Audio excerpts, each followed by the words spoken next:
mota guda ɗaya tilo a masana'antar kanyywood wadda ta fi kowace tsada, wadda mawaƙi Naziru sarkin waƙa ya siye ta.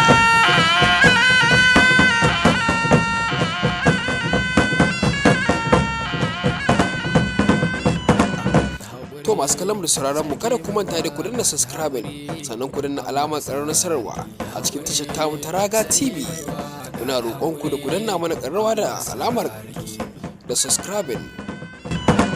Haƙuri sarki mai waƙa da haƙuri an maka sarki.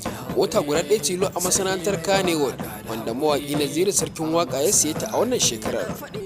Babu shakka wannan mota mai ƙirar G-Wagon ta tada hankalin jama'a da ke faɗin duniya, musamman ma dukkanin wani mawaƙi da yake bibiyar shafukan sada zumunta ko kuma wanda yake a cikin masana'antar kanyywood. Haƙuri an maka sarki. Sarkin kasuwa ya faru. Haka zalika Naziru za mu iya cewa shine mawaƙi ɗaya tilo wanda ya fara ajiye rekod a masana'antar ta kanyywood lokacin da aka yi masa gorin mota ya jera motoci wanda suka kai kimanin miliyan 40 har guda 3 a gidansa. Haka zalika kuma a wannan shekarar ya ƙara dukan kirji, ya ƙara wallafa wata mota wadda ta kece raini a masana'antar ta kanyywood. Babu shakka Naziru za mu iya cewa a wannan shekarar shine mawaƙin da ya ciri tuta dangane da siyan mota.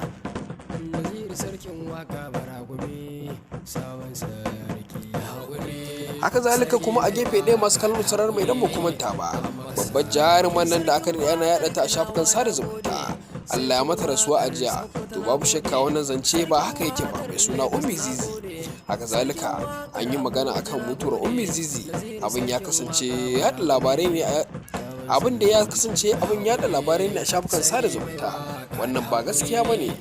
Masu kallon sauraron mu, kada ku manta da subscribe, sannan ku danna alamar ƙararrawar sanarwa.